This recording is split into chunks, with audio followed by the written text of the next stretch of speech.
Wabarakatuh, namo budaya, salam kebajikan, dan salam sejahtera bagi kita semua. Perkenalkan, kami dari kelompok 2, mata kuliah Hukum Pidana, jurusan Pendidikan Pancasila dan Kewarganegaraan, Fakultas Ilmu Sosial, Universitas Negeri Medan. Sebelumnya perkenalkan, nama saya Amelia Rizka Ulia dengan NIM 32331111004 dan rekan-rekan saya Sarah Tari Frejega dengan NIM 323311101. Saya Brent 233. Perkenalkan, nama saya Olivia Hana Putri Damawan dengan 32331111009. Perkenalkan, nama saya Prisca dengan NIM 32311.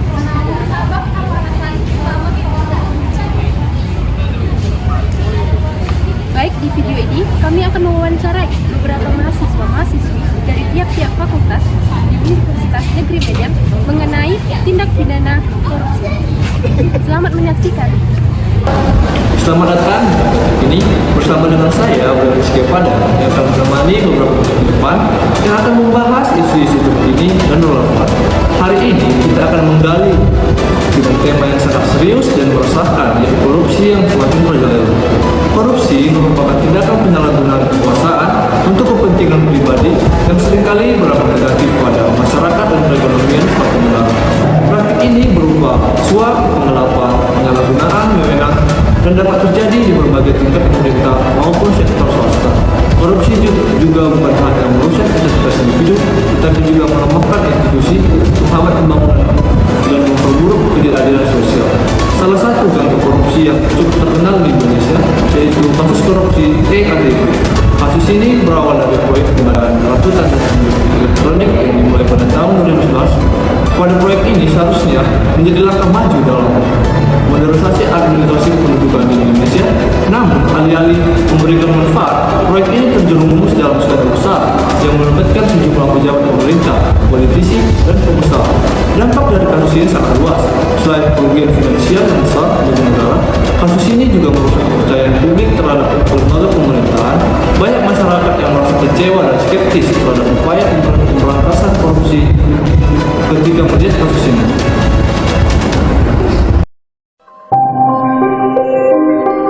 Dari sini semua berawal. 30 Oktober 2009, Kementerian Dalam Negeri yang saat itu dipimpin Gamawan Fauzi berencana mengajukan anggaran 6,9 triliun rupiah untuk penyelesaian Sistem Informasi Administrasi Kependudukan atau SIAK. Salah satu komponennya adalah nomor induk kependudukan. 7 bulan kemudian atau 18 Mei 2010, Mendagri berjanji pembuatan KTP elektronik selesai pada 2013. Lelang IKTP pun dimulai pada 4 Februari 2011. Lelang dilakukan secara online di lingkungan Kemendagri. 5 bulan berselang, indikasi masalah tercium. Tender proyek diketahui bermasalah pada 10 Agustus 2011. Penyebab masalah diketahui, 3 konsorsium solusi dan konsorsium PT Telkom diduga menggelembungkan dana sebesar 1 triliun rupiah. Tapi tak sampai sepekan, tepatnya 19 Agustus 2011, Mendagri membantah. Lelang proyek KTP elektronik sudah sesuai peraturan dan tidak ada penggelembungan harga. Awal September 2011, anggota Komisi 2 DPR menggertak membentuk panitia kerja untuk memastikan proyek IKTP berjalan. 3 September 2011, ancaman Komisi 2 hanya gertak sambal. Mendagri Gamawan Fauzi justru menunggu undangan DPR untuk menjelaskan proyek KTP elektronik yang bermasalah. 3 tahun kemudian atau 22 April 2014, Komisi Pemberantasan Korupsi mulai turun tangan. Ada masalah besar di balik mega proyek yang menyangkut hajat hidup orang banyak ini. Dan kini terungkap, ada bancakan uang haram di balik proyek IKTP. Dalam dakwaannya, jaksa penuntut umum menyebut ada 39 orang politisi dan mantan menteri dalam negeri yang menikmati uang haram KTP elektronik. Gamawan Fauzi, 4,5 juta dolar Amerika Serikat atau sekitar 60 miliar rupiah untuk dolar saat ini. Ade Komarudin, 100 ribu dolar Amerika Serikat setara 1 miliar 300 juta rupiah. Terdakwa Irman, 14 miliar rupiah. Terdakwa Sugiharto, 46 miliar rupiah. Marzuki Ali, 20 miliar rupiah. Anas Urbaningrum, 5,5 juta dolar Amerika Serikat, sekitar 73 miliar 700 juta rupiah. Muhammad Nazarudin, 73 miliar 700 juta rupiah. Setia Novanto dan Andi Narogong, 574,2 miliar rupiah. Oli Dondo Kambe 16 miliar rupiah. Ganjar Pranowo 6 miliar rupiah. Yasona Lauli 1 miliar 125 juta rupiah. Mirwan Amir 16 miliar rupiah. Tamsil Lindrung 700 ribu dolar Amerika Serikat atau lebih dari 9 miliar rupiah. Melkias Markus Mekeng 1,4 juta dolar Amerika Serikat setara 18 miliar rupiah. Dan auditor BPK Wulung 80 juta rupiah. Tim Liputan Kompas TV.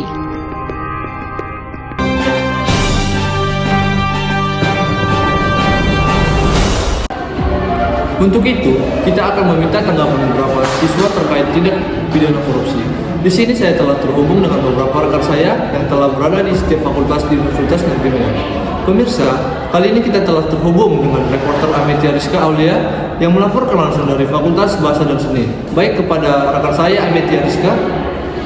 Baik, bersama saya Ametia Rizka Aulia di Fakultas Bahasa dan Seni. Di sini saya akan mewawancarai salah satu mahasiswa Fakultas Bahasa dan Seni. Sebelumnya, boleh diperkenalkan nama dan garis tempat apa? Perkenalkan, nama saya Baik. Saya dari 4 prodi pendidikan fasilitas. Baik, terima kasih. Di sini saya ingin bertanya dua pertanyaan. Yang pertama, bagaimana Anda menjadi peneliti yang berkorupsi? Ya, korupsi itu adalah seperti kelalaian seseorang karena melakukan dalam mengurusnya seperti melakukan suatu dana. Lalu, menurut Anda, apa penyebab utama dari tindakan korupsi tersebut? Yang paling penting itu untuk kebutuhan individu mereka masing-masing supaya hal-hal yang lain. Baik, terima kasih atas partisipasi Anda atas pertanyaan. Baik, saya Ametia Rizka Aulia dari Fakultas Bahasa dan Seni. Terima kasih. Baik, terima kasih kepada rekan saya Ametia. Di sini kita juga terhubung dengan reporter Olivia Ana Putri Nababan yang melaporkan langsung dari Fakultas Matematika dan Ilmu Pengetahuan Alam. Baik, kepada rekan saya Olivia. Kembali lagi bersama saya Olivia Hana Putri Nababan. Di sini saya berada di Fakultas MIPA. Saya akan mewawancarai salah satu mahasiswa Fakultas MIPA. Boleh diperkenalkan nama siapa? Nama saya Guntur Samandu. Dari prodi apa di Istanbul Nababan? Pendidikan matematika Sini saya akan bertanya apa saja bentuk-bentuk korupsi yang paling sering ditemui terkhusus di lingkungan Anda yang pernah Anda temui? Biasanya korupsi yang paling sering itu contohnya sarana prasarana gitu. Contohnya kan fasilitas di kampus ini sebenarnya kan dananya itu udah ada, tapi di kelas-kelas itu biasanya ruangan AC itu mati ya. Udah pasti kan itu bentuk korupsi. Pertanyaan yang kedua, menurut Anda siapa saja yang melakukan korupsi atau berikan salah satu contoh yang Anda ketahui terkait masalah korupsi di Indonesia saat ini? Menurut saya yang korupsi itu ya bagian-bagian yang bertanggung jawab dalam hal keuangan itu, contohnya yang tulis dalam situ ya bagian-bagian pengurusnya lah. Kalau mungkin itu tidak saya karena nggak ada buktinya itu. Jadi setelah saya mewawancarai dari salah satu mahasiswa dari Fakultas MIPA, saya Olivia Hana Putri Nababan, saya kembalikan, terima kasih. Baik, terima kasih kepada rekan saya Olivia. Di sini kita juga terhubung dengan reporter Friska Reolina Ginting yang melaporkan langsung dari Fakultas Ilmu Keolahragaan. Baik, kepada rekan saya Friska. Baik, terima kasih bersama saya Friska Reolina Ginting. Di sini saya berada di Fakultas Ilmu Keolahragaan. Di sini saya akan mewawancarai salah satu mahasiswa Fakultas Ilmu Keolahragaan bersama saya Joseph Ginting dari Fakultas Ilmu Keolahragaan, jurusan Ilmu Keolahragaan Istanbul 2024. Di sini saya akan bertanya, menurut Anda, apa yang bisa dilakukan masyarakat untuk mencegah korupsi? Nah, menurut saya pribadi, masyarakat dapat berperan aktif dalam mencegah korupsi dalam beberapa cara, di mana ada membangun budaya anti korupsi dan melaporkan tindakan pidana korupsi dan melalui pendidikan, yaitu dengan menanamkan nilai-nilai integritas dan anti korupsi sejak dini.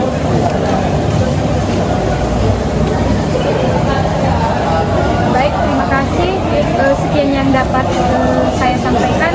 Saya Priska Rudina Ginting. Terima kasih.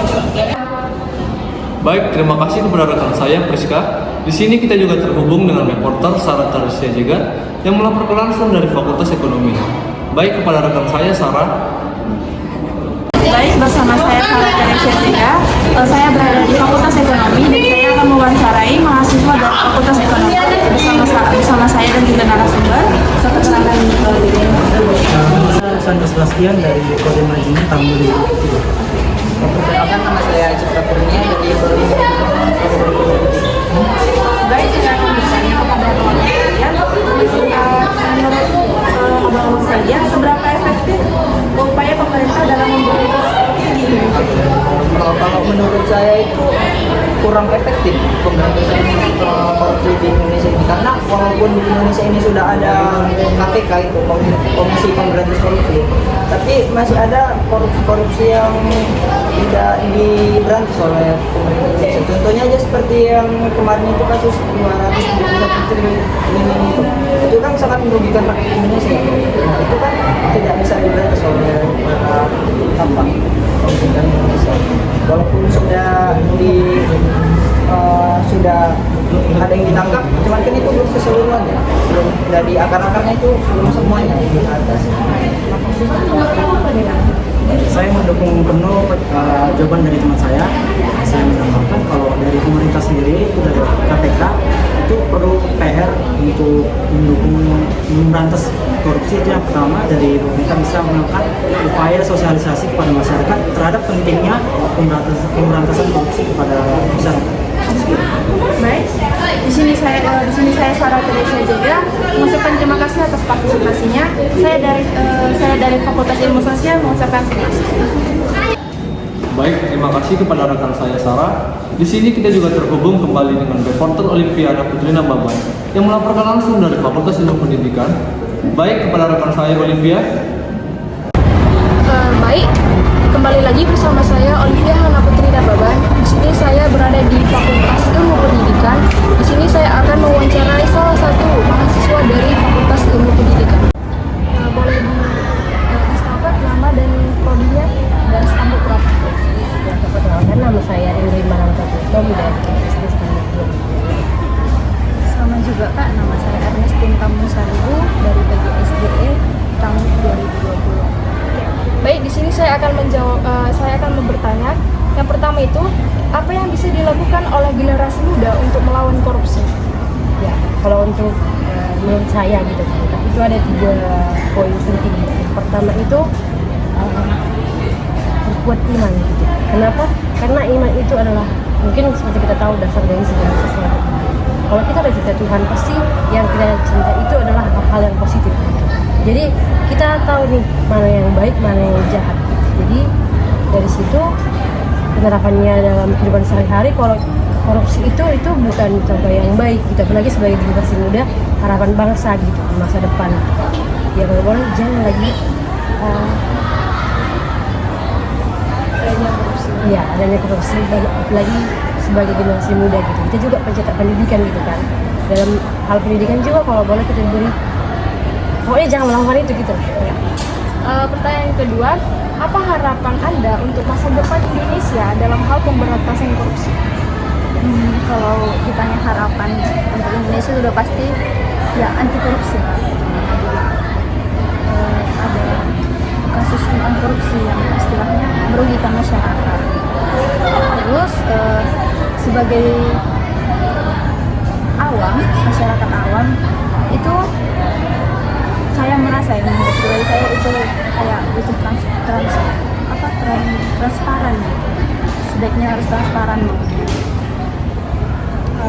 Baik, terima kasih atas partisipasinya dalam menjawab pertanyaan kami. Di sini saya Olivia Hana Putri Baban, sekian dan terima kasih. Baik, terima kasih kepada rekan saya Olivia. Di sini kita juga terhubung kembali dengan reporter Priska Rudina Ginting yang akan melaporkan langsung dari Fakultas Teknik. Baik, kepada rekan saya Priska. Baik, kembali lagi bersama saya Priska Rudina Ginting di Fakultas Teknik dan bersama narasumber saya. Bang, perkenalkan namanya, prodi dan stambuk nama. Perkenalkan, nama saya Abel Simamora dari Prodi Pendidikan Teknik Otomotif Stambuk 2022. saya akan menanyakan bagaimana pendapat Abang, apa saja dampak negatif yang disebabkan oleh korupsi? Korupsi. Tentunya korupsi itu nggak ada positifnya ya, semua negatif. Secara garis besar menurut saya pribadi itu ada 3 dampaknya, yaitu dampak ekonomi, dampak sosial, dan secara dampak hukum.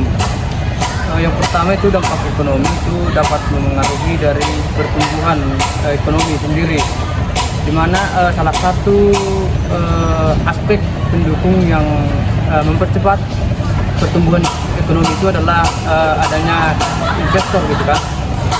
Kalau suatu wilayah atau daerah itu kebanyakan korupsinya, maka pertumbuhan ekonomi di sana juga akan semakin menurun dan tidak akan ada investor di sana, karena investor itu meminta untuk transparansi. Yang kedua itu mengenai kesenjangan sosial. Ini adalah kesenjangan sosial ini yang dimaksud adalah korupsi ini akan menguntungkan bagi mereka yang melakukannya gitu loh. Dampaknya apa? Harusnya anggaran yang digunakan untuk kepentingan khalayak ramai ini menjadi masuk ke dana pribadi, mengakibatkan rakyat yang jadi korban gitu loh. Itulah kenapa di saat ini, zaman ini, banyak sekali masyarakat yang memang anti pemerintah. Bisa kita lihat seperti banyaknya demo gitu kan. Itu karena memang kesadaran masyarakat itu sudah sadarlah 100% bahwasanya zaman sekarang itu sedang tidak baik-baik saja. Nah, yang ketiga itu soal hukum.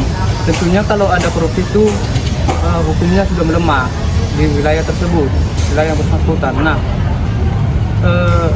jika hukum ini sudah melemah, maka korupsi ini akan merajalela. Bukan hanya tentang materi saja, namun tentang kekuasaan juga bisa. Itu korupsi, waktu, dan hal-hal lain yang bisa kita lihat di sekitar kita. Kira-kira itu berita. Terima kasih Bang. Baik, terima kasih. Bersama saya Priska Rungina Bruginting di Fakultas Teknik. Sekian dan terima kasih.